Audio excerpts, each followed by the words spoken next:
Saudara, hujan dengan intensitas tinggi yang melanda sejak siang menyebabkan kawasan Batu Buswak, Kecamatan Pauh, Kota Padang, Sumatera Barat kembali dilanda banjir. Warga yang sebelumnya sempat pulang untuk memantau kondisi rumah kembali dievakuasi. Curah hujan tinggi kembali menyebabkan meluapnya Sungai Batang Kuranji pada Minggu sore. Luapan sungai kembali merendam kawasan permukiman warga di kawasan Batu Buswak, Kecamatan Pauh, Kota Padang. Ketinggian air yang merendam permukiman warga mencapai 1 meter. Warga yang sebelumnya sempat kembali ke permukiman berlarian menyelamatkan diri ke lokasi perbukitan.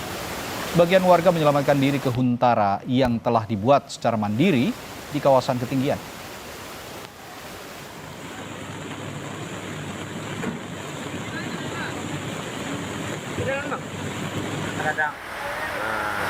Lebih kurang air ko 1,5 meter. Dan ini puncaknya, ini pasti 2 meter puncak air.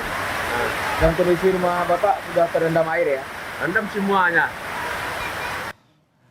Lebih lengkap dampak hujan dengan intensitas tinggi yang menyebabkan banjir di kawasan Batu Buswak, Kota Padang, Sumatera Barat. Kita tanyakan langsung pada jurnalis Kompas TV, Rio Johannes di Padang, Sumatera Barat. Rio, warga sempat kembali ke permukimannya dan kembali saat ini banjir lumayan besar ya, cukup besar kalau saya lihat dari visual. Bagaimana kondisinya terkini dari sana sekarang?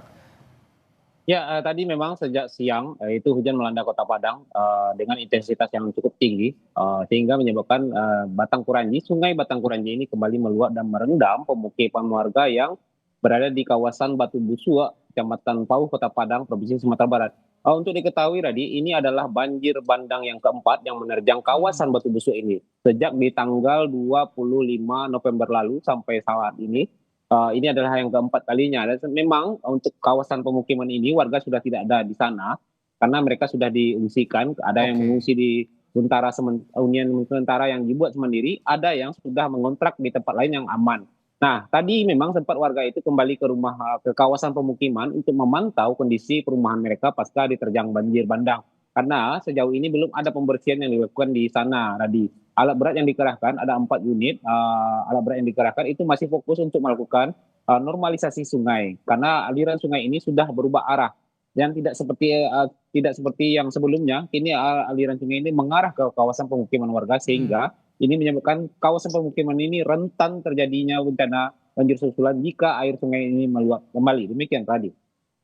Ya, Rio, kalau saya lihat aliran banjir bandang yang Anda katakan sudah yang keempat kalinya ini terjadi, itu artinya banyak juga material yang terbawa arus air banjir ya. Kalau banjir bandang kan biasanya membawa material-material tertentu. Nah, jika demikian saya ingin tanyakan apakah ada akses yang kembali terputus setelah sebelumnya sempat tersambung dan sekarang kembali terputus akibat banjir bandang susulan ini?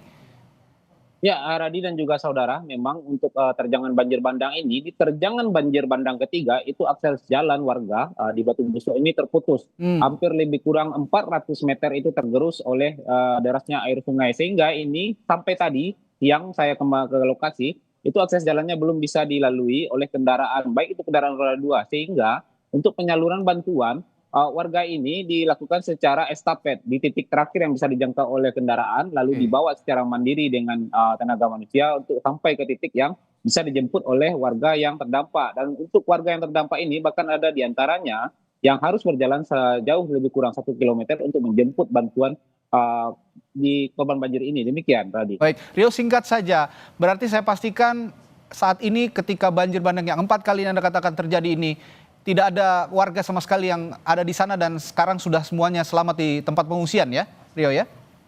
Ya, untuk di daerah Batu Buswak ini memang ketika sore hari itu warga tidak ada lagi yang tinggal di sana. Mereka banyak yang sudah di pengungsian dan juga ada yang mengontrak di tempat lain. Tapi untuk kejadian yang sore hari ini terjadi, sampai saat ini belum ada laporan resmi dari pihak terkait, terutama BPBD Kota Padang terkait dampak bencana ini. Bencana yang keempat ini apakah ada korban jiwa atau ada warga yang terjebak. Sampai saat ini belum ada laporan resmi dari BPBD Kota Padang. Demikian, Radi. Baik, kita nanti perbaharui lagi informasi dari otoritas apakah memang ada, ya mudah-mudahan tidak ada ya, tapi jika memang ada korban nanti akan ada laporan lanjutan dari otoritas. Terima kasih jurnalis Kompas TV Rio Johannes melaporkan langsung dari Kota Padang, Sumatera Barat. Tetaplah berhati-hati, Rio.